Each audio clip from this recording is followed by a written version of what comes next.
Bonjour et bienvenue! Et si la prochaine grosse opportunité immobilière au Québec était juste là, sous notre nez, mais qu'on ne la voyait pas? Aujourd'hui, on plonge dans une analyse d'experts qui pointe vers une véritable mine d'or pour 2026. On va décortiquer ça ensemble. On commence en force avec cette citation. C'est assez direct. Ça dit carrément que les règles du jeu ont changé, que le centre de l'action n'est plus là où on pense. Honnêtement, ça pique la curiosité. Allons voir ce qui se cache derrière une affirmation aussi audacieuse. OK, mais qui dit ça? C'est Denis Lupien. On parle de quelqu'un qui a 30 ans d'expérience dans le domaine.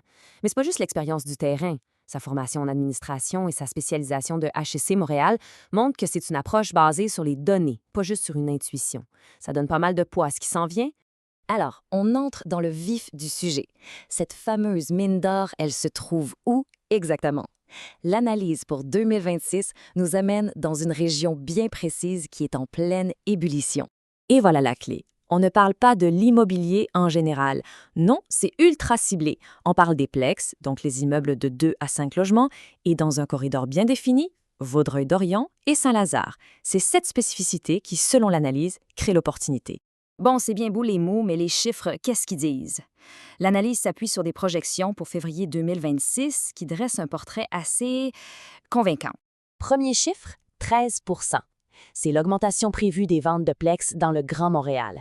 C'est un signe qui ne ment pas. La demande pour ce type de propriété est en train d'exploser. Le monde s'en arrache. Ensuite, le prix médian projeté pour un plex, 855 000 $. Ce qui est fascinant ici, c'est que même si le marché se stabilise, on parle encore d'une croissance de 9 par année. C'est un marché qui est à la fois mature et vraiment, vraiment dynamique. Et ça, c'est ce qui intéresse beaucoup de gens, le revenu. 48 000 $ de revenus bruts par année pour un triplex typique. Puis ça, c'est du solide parce que le taux de logement vide est au plus bas. Ça veut dire que c'est pas juste la valeur de l'immeuble qui monte, c'est l'argent qui rentre de façon constante. D'accord. Les chiffres sont clairs. Mais pourquoi? Qu'est-ce qui se passe dans ce coin-là pour que tout bouge aussi vite? Ce n'est pas juste une histoire de logement. C'est là que le portrait change. Il faut oublier l'image de la banlieue dortoir. L'axe des autoroutes 20 et 40 est en train de devenir un vrai pôle économique. C'est le cœur de l'argument. Et pour mettre un chiffre sur cette transformation, 3200. C'est le nombre de nouveaux emplois directs créés juste par l'agrandissement de l'hôpital. Imaginez, toute cette vague de nouveaux travailleurs, eh bien, il faut les loger quelque part, non?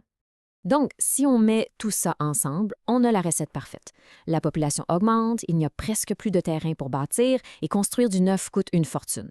Le résultat? Les plex qui sont déjà là deviennent de l'or en barre. L'analyse anticipe une appréciation solide de 7 à 8 % juste pour l'année 2026. Alors, on a compris l'opportunité. Concrètement, comment on peut en profiter? L'analyse propose 2 grandes stratégies. Regardons ça. On a vraiment 2 philosophies. D'un côté, le proprio-occupant. C'est le fameux hack financier. On habite dans un des logements, on met une mise de fonds bien plus petite, 5 à 10 % et ce sont les locataires qui aident à payer l'hypothèque. De l'autre côté, il y a l'investisseur pur. Lui, il met plus d'argent au départ, environ 20 % mais son but, c'est le cash flow, un rendement net positif dès le départ avec une structure financière plus solide. La question tombe sous le sens. Les données sont là, les stratégies sont claires, mais par où on commence pour passer de l'idée à l'action? Et c'est là que l'analyse amène un point absolument crucial. Ce n'est pas un jeu d'amateur. Le processus d'achat est complexe et bien s'entourer fait toute la différence. Parce que, soyons francs, les chiffres, c'est juste le début. L'exécution, c'est la clé. Un bon réseau d'experts, ça permet d'éviter les pièges qui peuvent coûter très cher, mais ça peut surtout donner accès à des perles rares, des propriétés qui ne sont même pas affichées sur le marché. C'est un avantage énorme. Donc, le message final, c'est celui-ci. Pour se bâtir un patrimoine en 2026, la clé, c'est peut-être de revenir à la base. Pas des investissements virtuels ou des algorithmes complexes, non. Des actifs bien réels, de la brique et du mortier dans un marché où la demande est poussée par de vrais gens avec de vrais emplois. On termine sur cette question. À la lumière de tout ça, est-ce que l'avenir de la création de richesses se trouve juste de l'autre côté du pont? C'est une pensée qui mérite certainement réflexion.